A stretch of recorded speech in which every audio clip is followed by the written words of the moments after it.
So you are just back from Indonesia, is that right? Yes, 36 hours ago, landed back at SFO. Oh my gosh, how is the jet lag? Terrible. I somehow managed it on the way there. I had like the flight times worked out perfectly. Everything came. And then I've slept 3 hours like each night since then. Um, it also really helped that I picked up my dog yesterday. I hadn't seen him in 40 days. And then all night he just kept shoving his head into my armpit. And I was like, so that really helps the sleep quality as well. Right.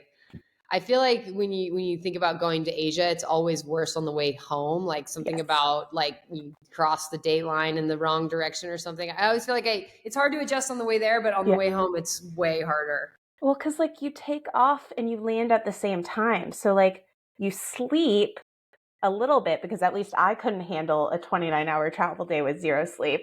But then like you arrive and you're supposed to go back to sleep or stay awake. Like we took off at 10 p.m. and arrived at 10 p.m. in San That's Francisco. rough. And so I was like, okay, cool.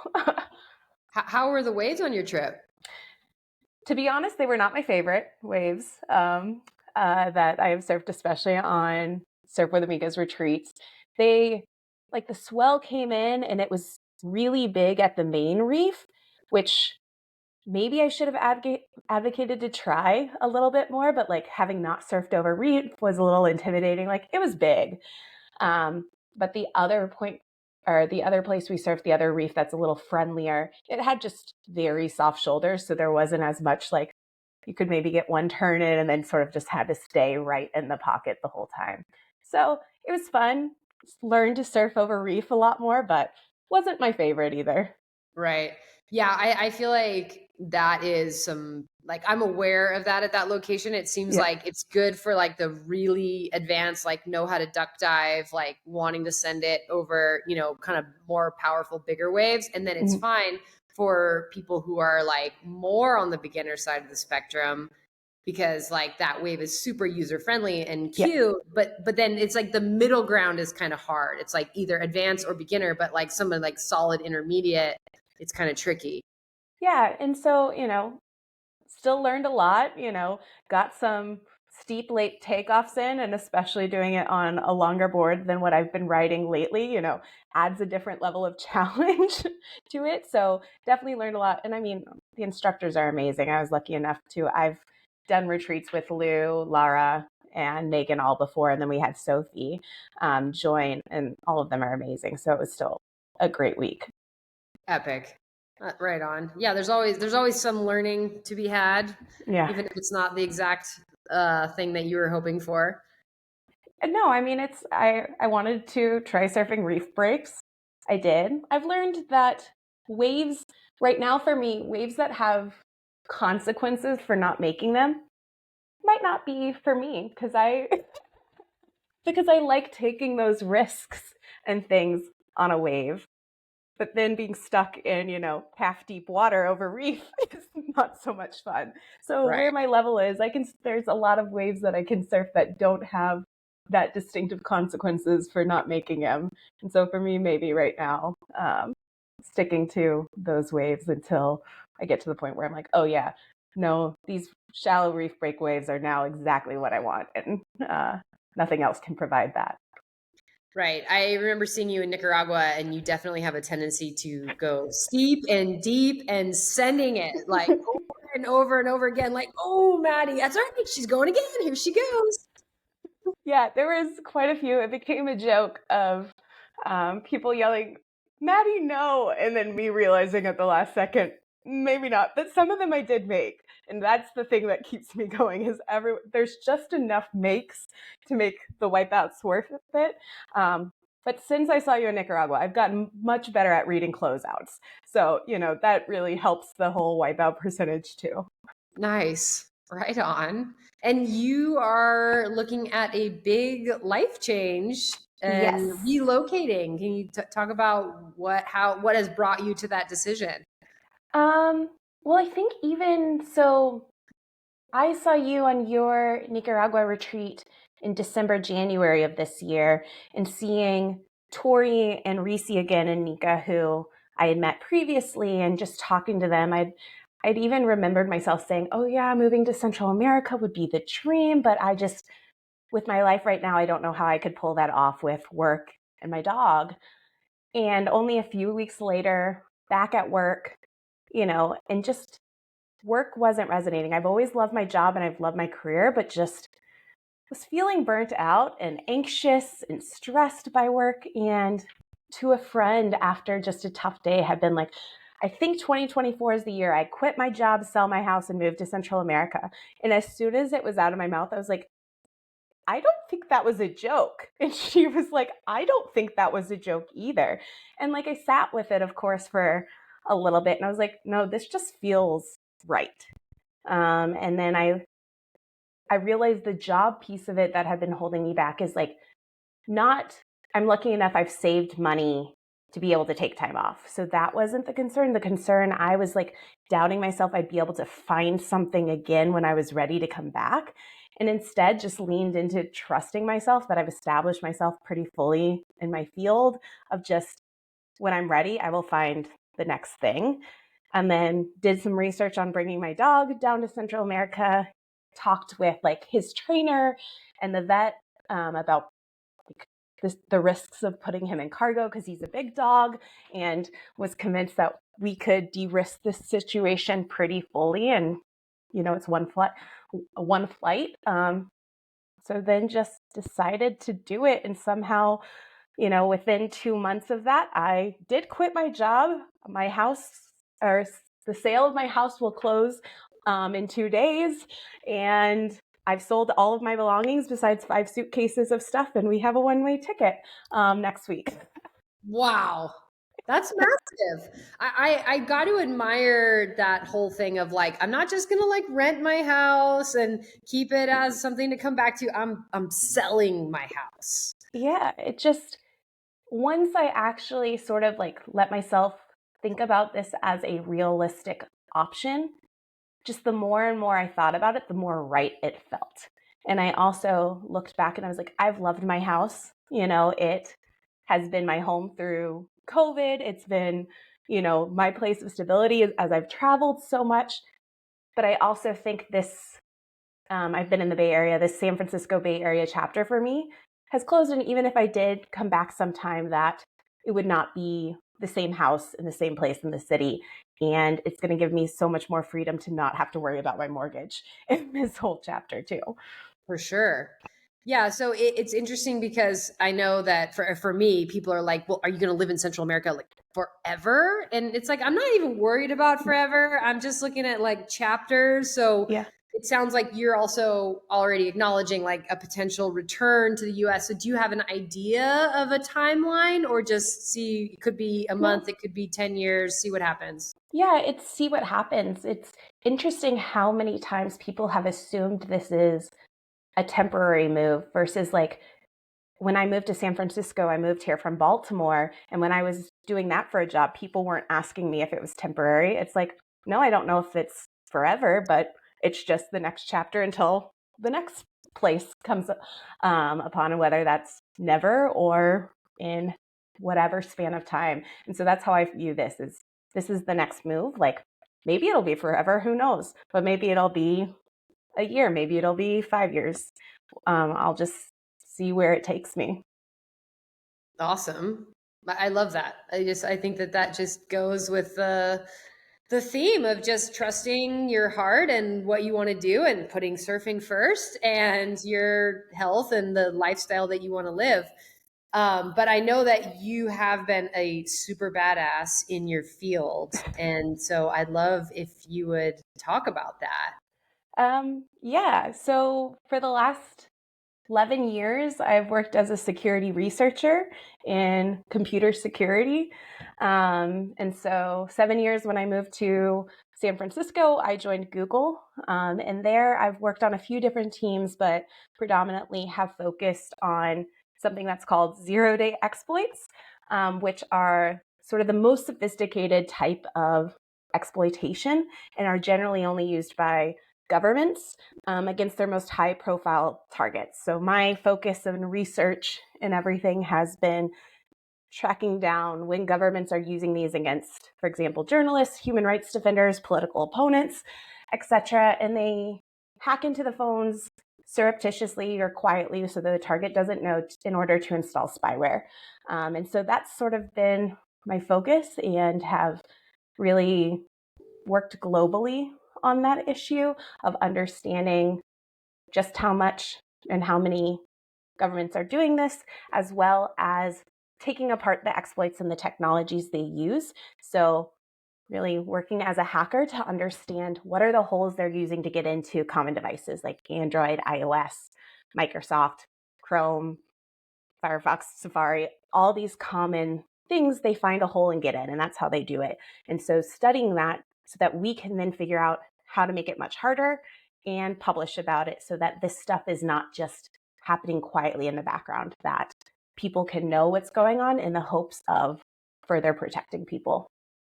So you're actually acting as a hacker in order to think like, okay, that here's a weak point and we need to beef up the defenses. Yeah, so we try to find the same vulnerabilities that the attackers use, but instead of selling them or using them to hack people, we reported them to, or I reported them to the vendor. So whether that's Google, Apple, Microsoft, etc., to get them fixed, and then publish about it so people can understand what is sort of state of the art for attackers. And that's really important for defenders to be able to think about, okay, here's one vulnerability.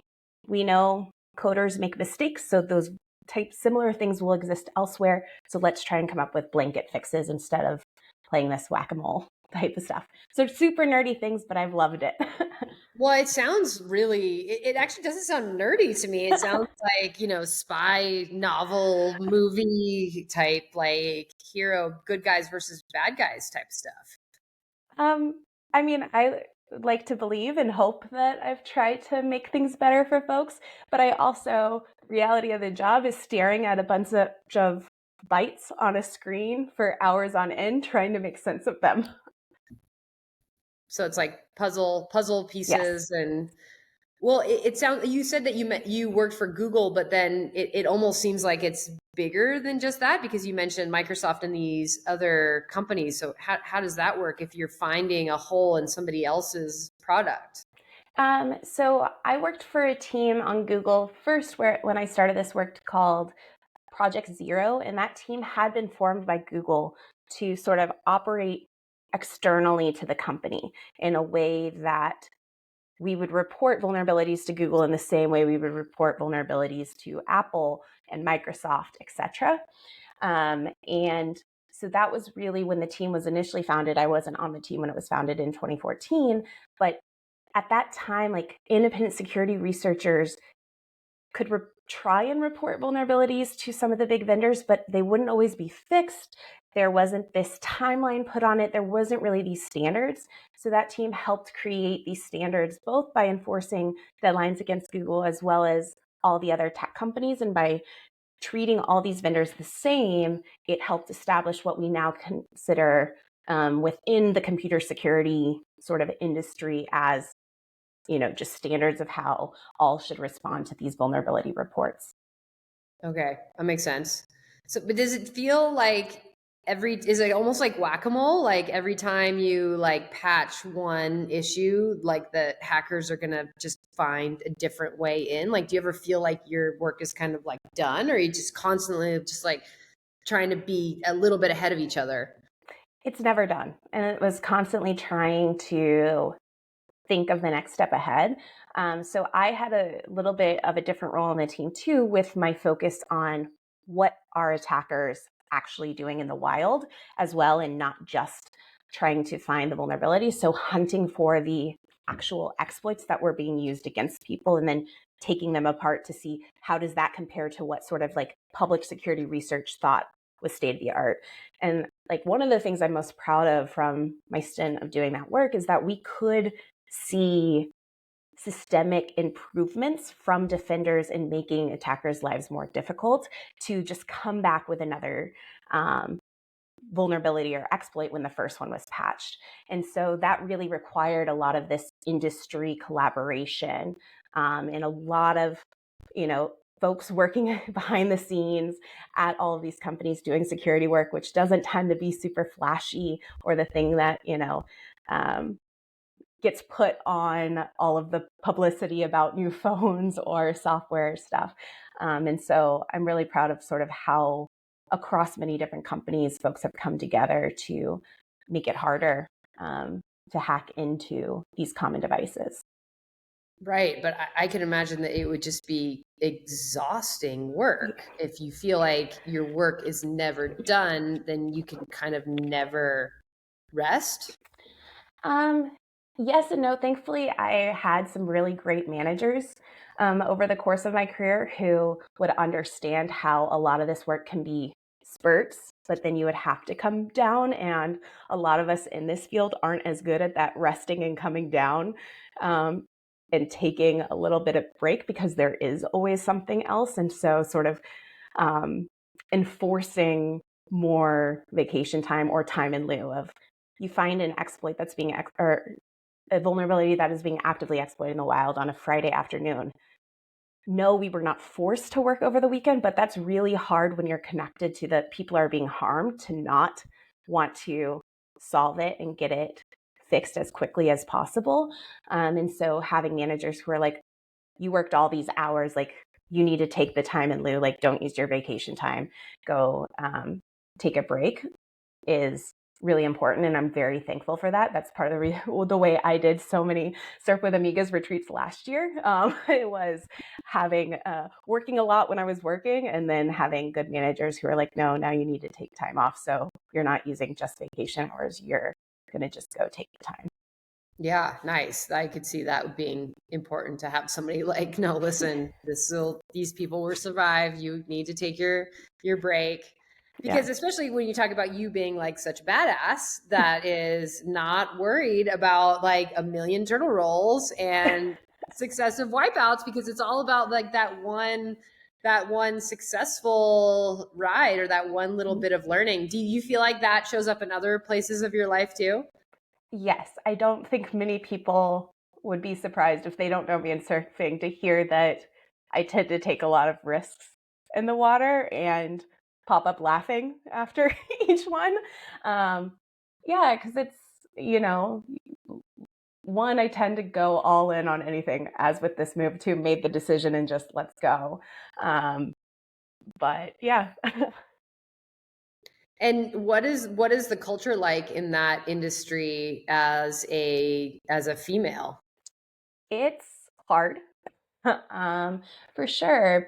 Even just being the only, or, I've heard it phrased as the pioneer tax. If you're sort of the first of whichever identity or multiple identities you see in a group, of having to do some education, having to deal with, little microaggressions here and there. And even things of like, you go to a conference and oftentimes I was one of the only female speakers on a conference, and just it being assumed that I was not a speaker, that I was in the wrong line, or that I was, in a non-technical role, because tech has this really terrible sort of hierarchy where they view technical skills as more important than, being able to communicate and make things run.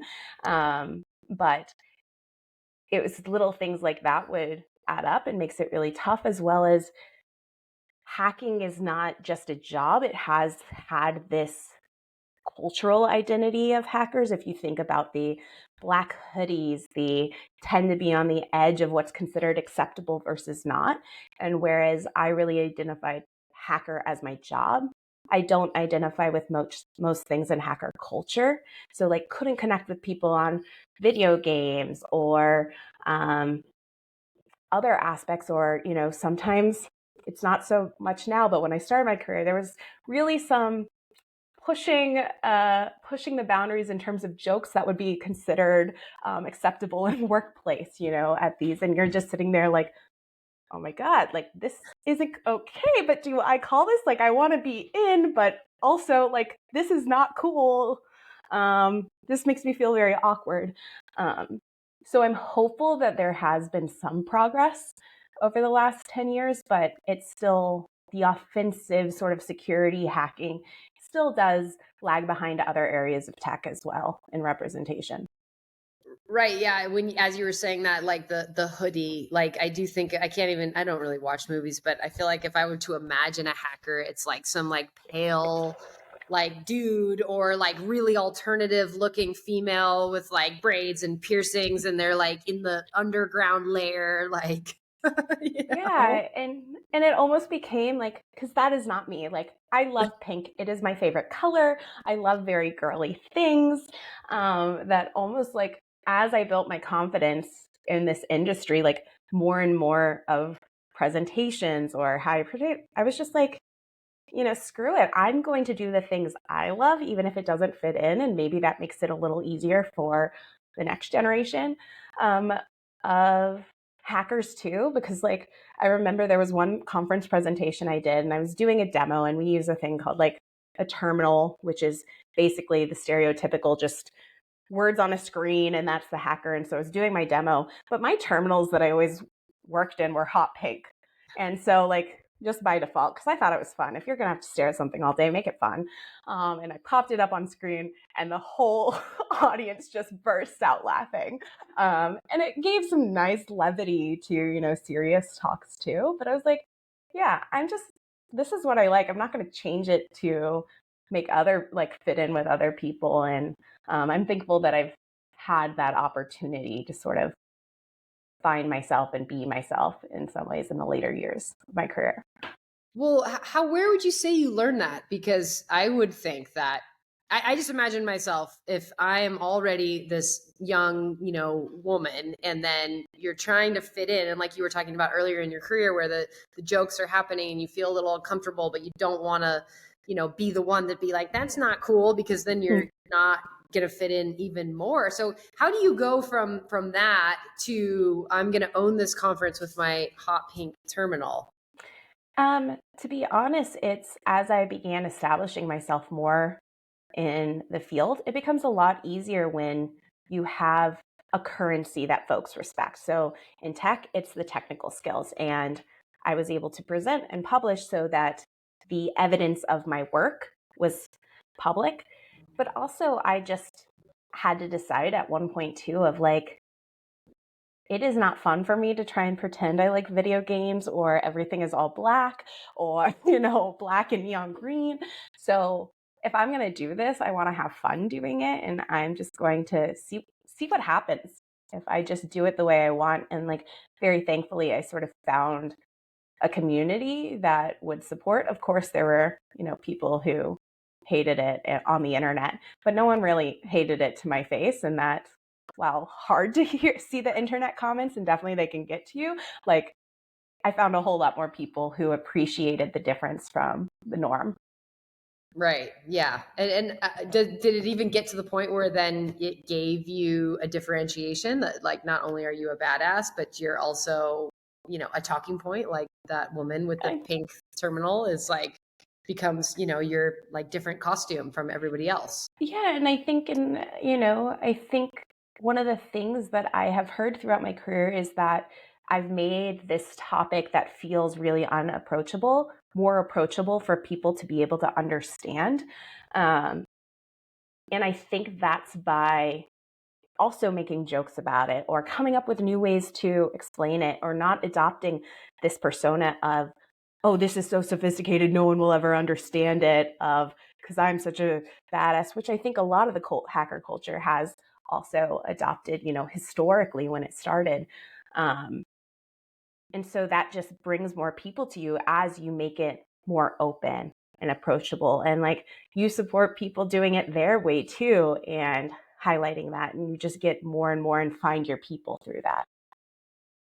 Well, then is it really hard to walk away from? Because I am not in tech, Mhm. obviously, but my perception is that things are changing all the time, and you kind of have to be really in it and keeping up with it in order to still be able to know what's going on, and also to hear you describe that you built this confidence from being amazing at it, and then while there's always going to be haters, you built a reputation for being not just awesome at doing the job, but also in the way that you did it. So that seems like it would be kind of hard to walk away from. Yeah, and that's what I think my struggle was last year, is feeling like, oh, if I walk away, I will never get back to this point. And right now I'm at a career high point. So shouldn't I be using this to continue up? Is sort of like the conventional message. But instead leaning into that, like, yes, you in tech, things are constantly changing, in security, things are constantly changing. But the same skills that allowed me to learn to stay up to speed here, I still will maintain those skills. And so actually getting up to speed again when I'm ready won't be impossible or that difficult. And also trusting that I have established myself thoroughly enough that, I don't have enough money to go forever without working again. I have sort of max 2 years. And I told myself I'd take at least 6 months off before I started thinking about what's next for me. And in that span of time, like, even though that can also feel like a huge amount of time, in the scheme of our whole careers, I realized like 2 years is kind of nothing. And so, yeah, I'm just choosing to trust that I'll be able to find what I want when the time comes. I don't have any solid answers with that, but it feels like I need a break right now. So just trusting that this will hopefully make a more sustainable longevity of career of whatever may be down the road. Yeah, that sounds good. You sound like you've earned and deserve a break. So good for you for learning how to rest and taking that. I also wonder how will you fill your time without, like, when you're so used to like hustle, Yeah. hustle, hustle and work and achieve these things and do the conference and publish and then take a break, but now go on like a surf camp and like send it. Like, what does it look like to just like temporary retirement in Central America?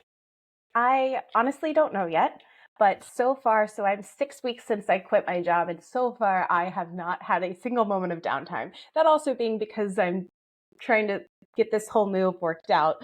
But even I did spend 3 weeks in the town that I'm moving to try and get things lined up before I brought the dog, and somehow every day was jam packed full of things still.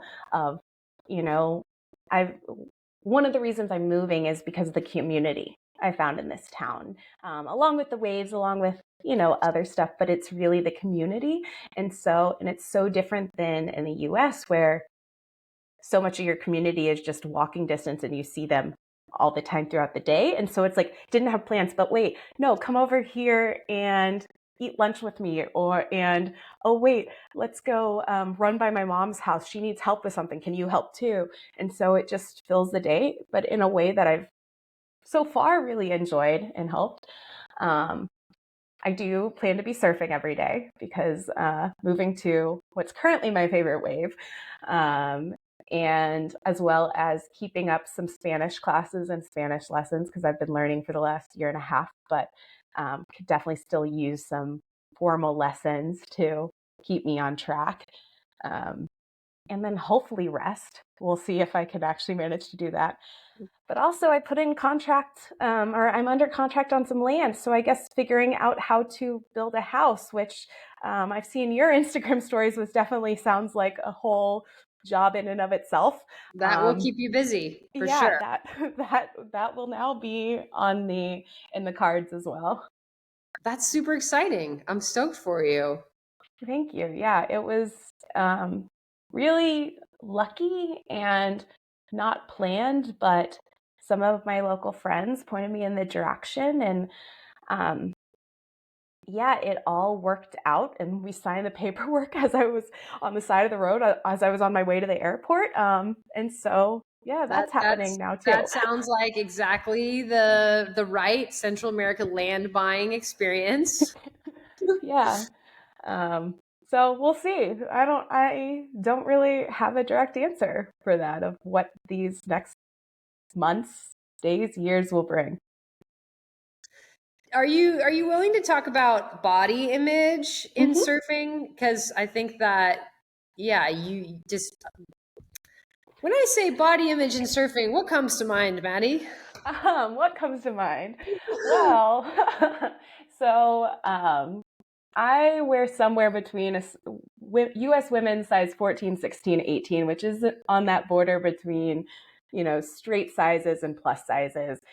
I I sort of identify as plus size, especially when you look at the conventional surfing body image. And so, yeah, I think the first thing of body image in surfing is that it is one of the sports that I have found that still, especially on the women's side, seems to have, like a hacker, a very clear image that comes to people's mind if you say a surfer. Um, and I don't fit that at all. And so it has definitely been something that I wish didn't use so much brain space as I've been learning to surf, but definitely has throughout the process. I don't know if I said it. So I first tried surfing 2 years ago. And so still on the beginner Has it really parts of it. only been 2 years? It was 2 years in April.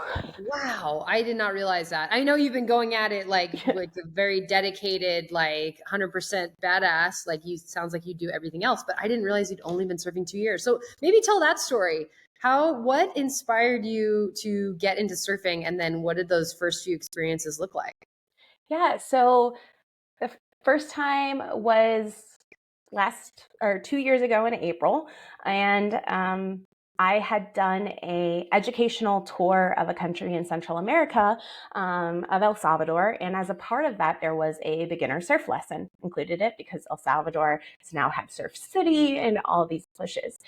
And after that first lesson, I was hooked. I had a late flight out from that tour, so I'd asked them if I could do one more, the day my flight was supposed to leave. And like on that time, I stood up on the little whitewater wave and rode all the way to the beach. And then I came back to San Francisco and was like, cool, I live in a place that there's ocean. Like, let's go surf.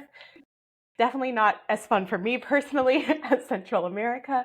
But from there, then like did a trip to Costa Rica to try and do more surfing. And then spent some time in Hawaii for a friend's wedding where I was like every day out trying to take surf lessons.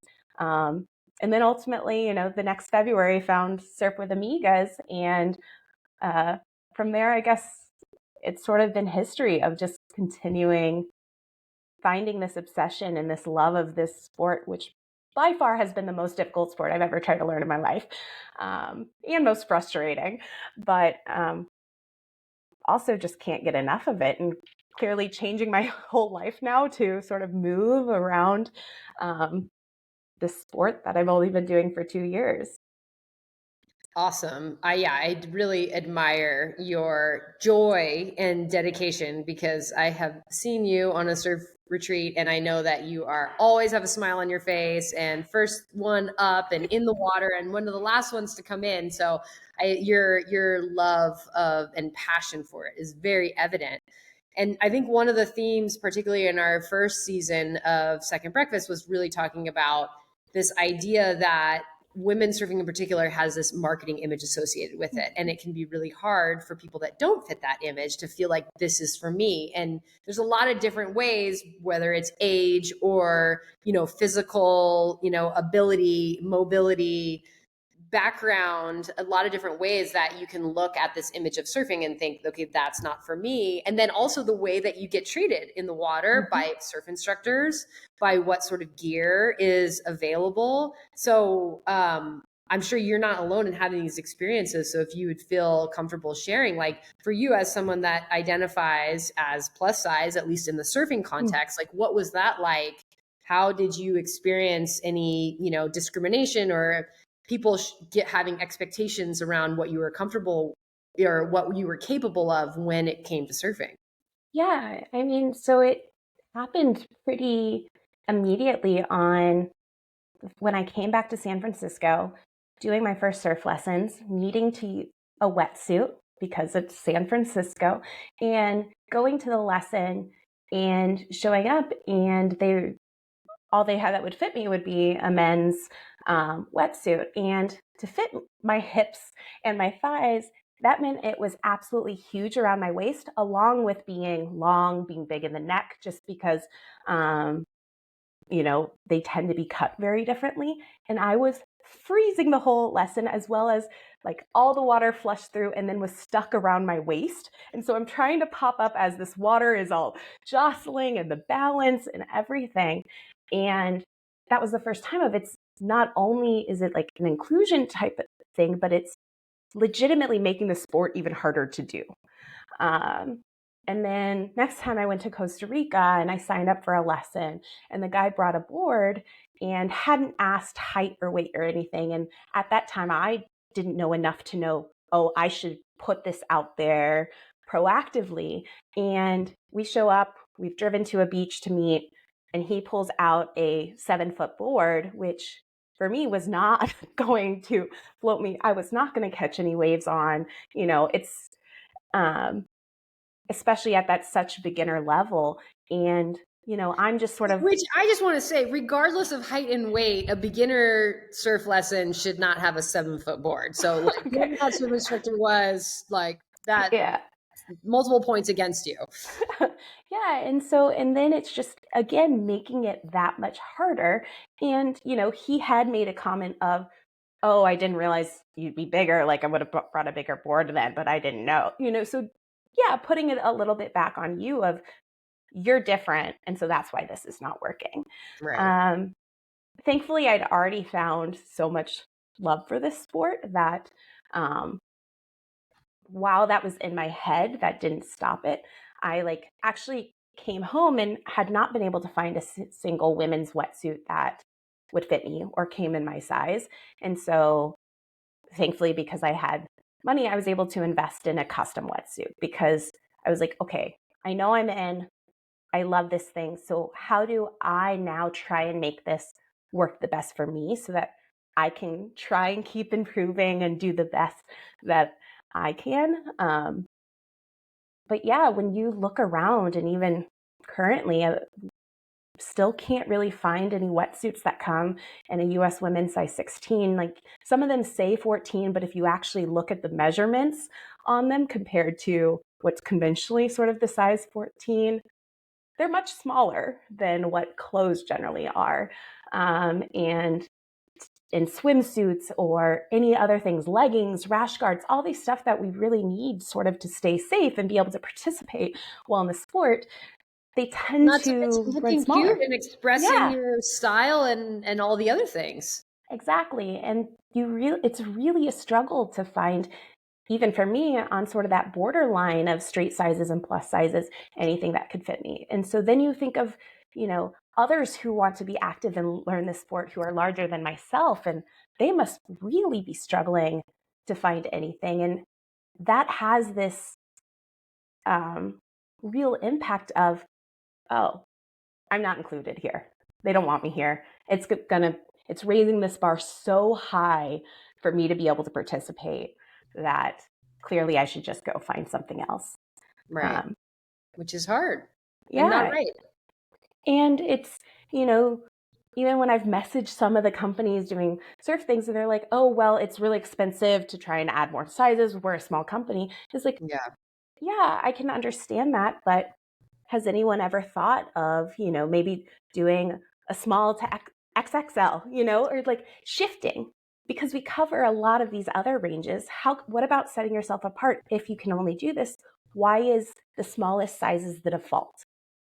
Hopefully everyone can include everyone ultimately, but it's hard when these, sometimes junior sizes, not even women's sizes, are the default for what all of the brands are doing. Were you able to find any brands that were more inclusive that did have products that worked for you? So I have found online, it's a European company, Finister. I don't know how to pronounce it, but I know the one you're talking about.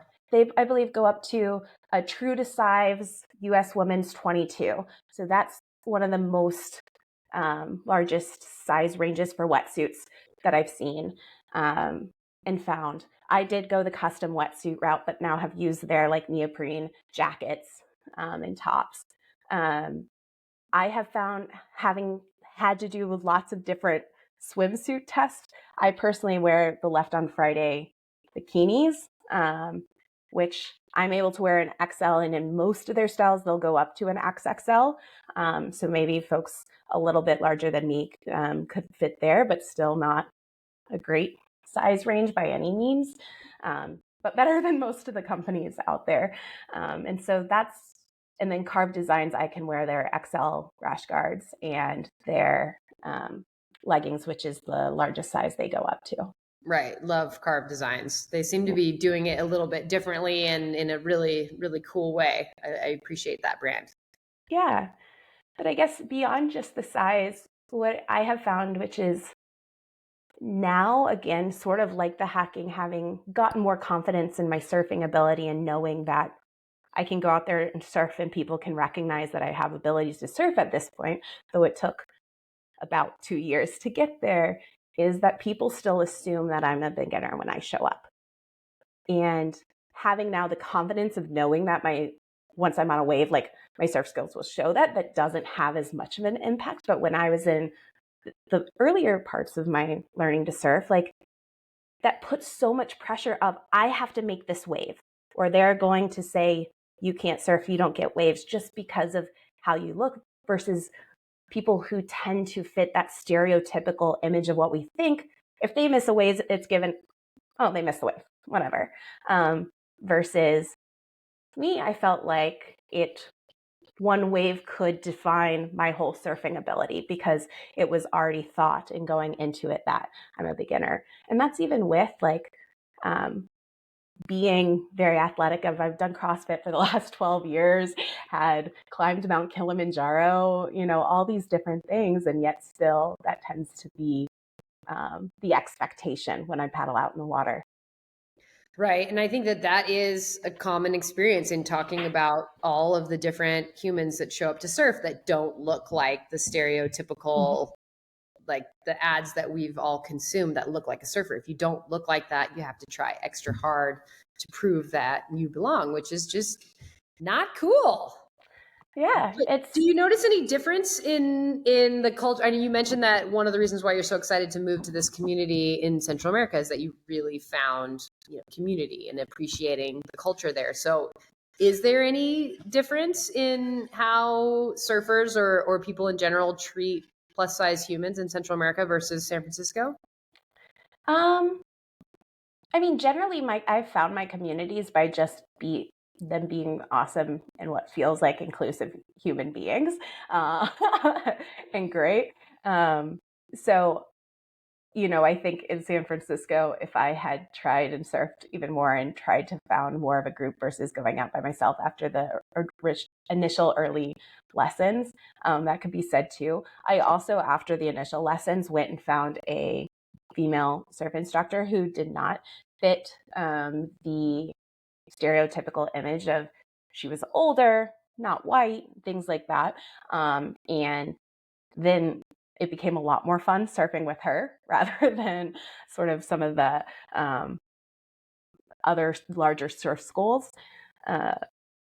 But yeah, in general, I've found my people. And I think what's interesting is the wave I'm moving to also, I've surfed there now many, many times, and they've seen me since a beginner when would basically go out for a lesson and not stand up on a single wave, to now where do you generally have respect of, okay, she can ride, and if she's going, we won't push other people or students in on that wave. So I think it's really just exploring and finding your community and realizing you don't have to stick around folks who don't make you feel good or awesome in the water, or like you can go for it. Because in reality, there's way more good people too, than the ones who might make some comments or make you feel like you don't belong. Right. The hard thing is that oftentimes the ones who make the comments are the loudest. Yeah. And so that's the task, is to let that brush off and then seek out all the others. Because most likely there's a lot of other people in the water that are having some of those same feelings of like, do I belong? I'm putting a lot of pressure on myself. I need to show that I belong. And just by bonding together, then you can be like, hey, we all belong. Yeah. Totally. And I think if you're starting your surf journey and it's not working or resonating, it might even be something of like a surf instructor telling you this is the one way to pop up. And if that doesn't work for your body and you're like, wow, I'm never going to be able to do this. They told me this is the one way to do it. I'm never going to be able to do it. Like for me, that was with one of the first surf instructors. He had told me, you will never be able to pop up if your front foot can't be perfectly in between your hands. Well, I have somewhat short arms. I have a stomach. I have big thighs. Like I fundamentally in no way can have my foot between my hands and reach the ground at the same time. So what I have learned through that is, one, surfing is you just got to get to your feet somehow. And I think what really resonated with me was when we did the retreat and you did a pop-up workshop, you were just like, hey, here are some of the ideal things, but like everyone's body is different and you need to figure out what works best for your body. So keep some of these things in mind, but also whatever way works.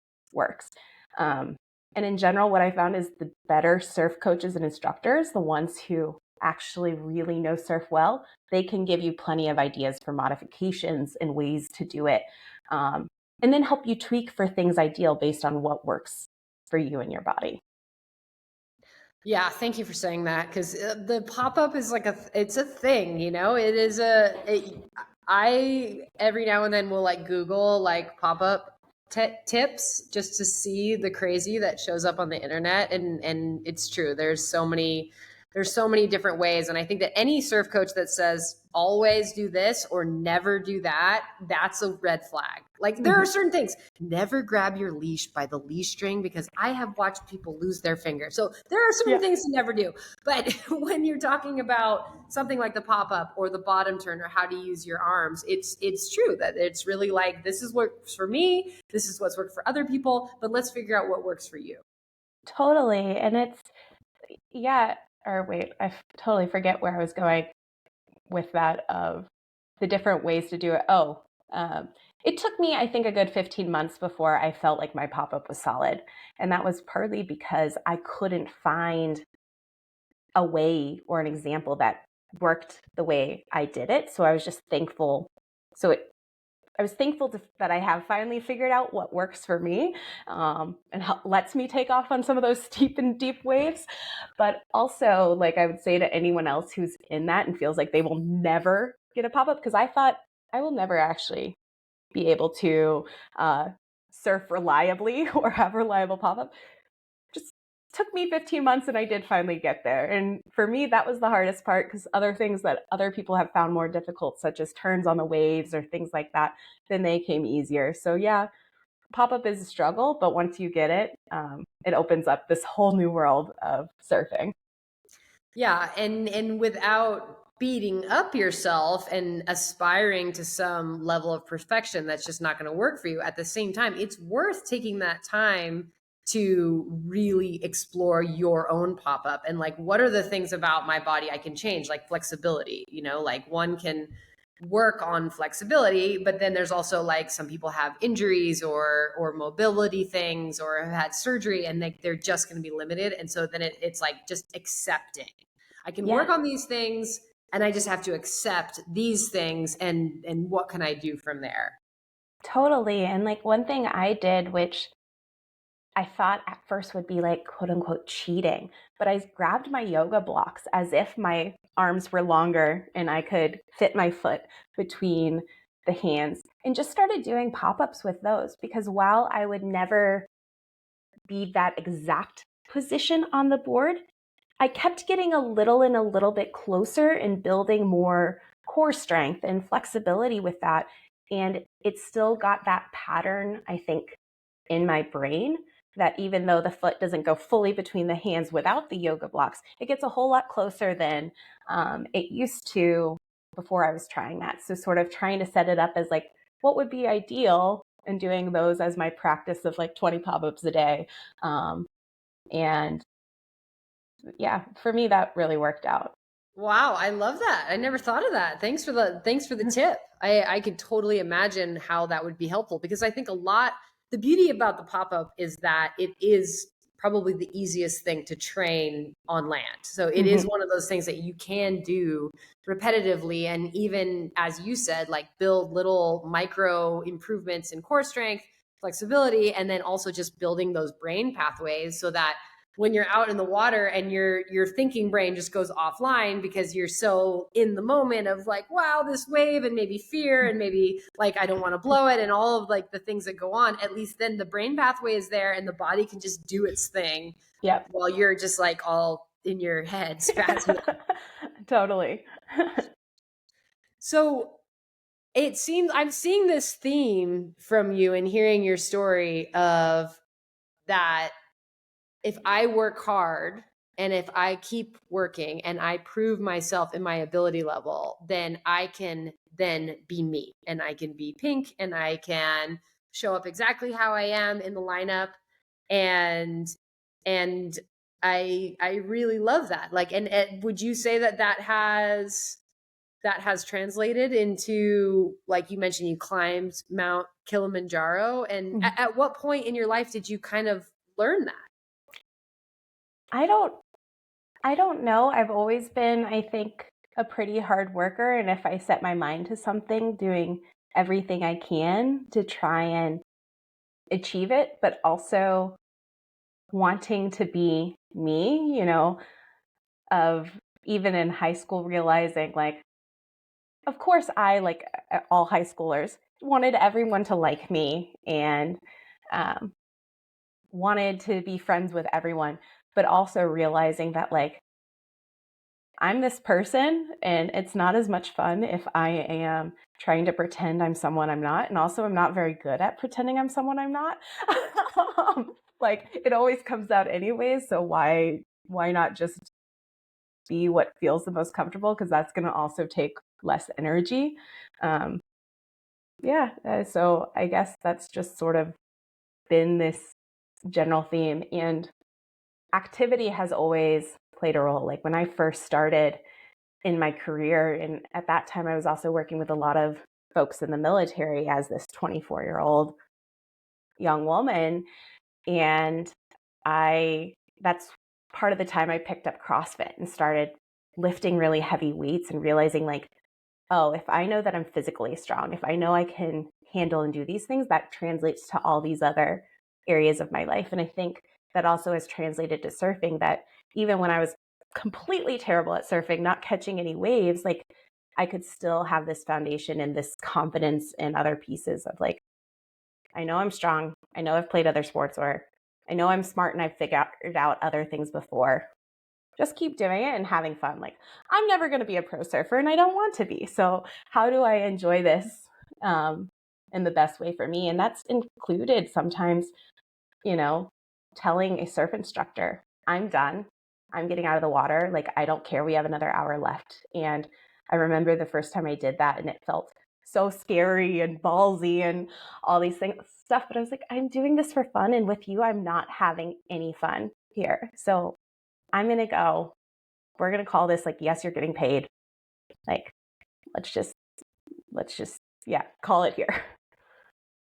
That's awesome. Yeah. I like that you bring up that idea that if you can find one place in your life and start with that, and I'm going to work hard at this thing and I'm going to feel confident because I'm able to lift heavy weights, and then applying that confidence to other places. And I don't need this surf instructor to like me. If I'm not having fun, then I'm going in. Yeah. Thankfully, it hasn't happened very often. Most of the time, I'm having a pretty great time out in the water. I can't imagine you not having fun in the surf, even despite closeouts and wipeouts and sand everywhere. And like, okay, I took a break. Let's go do some more. Yeah. I love that for sure. Awesome.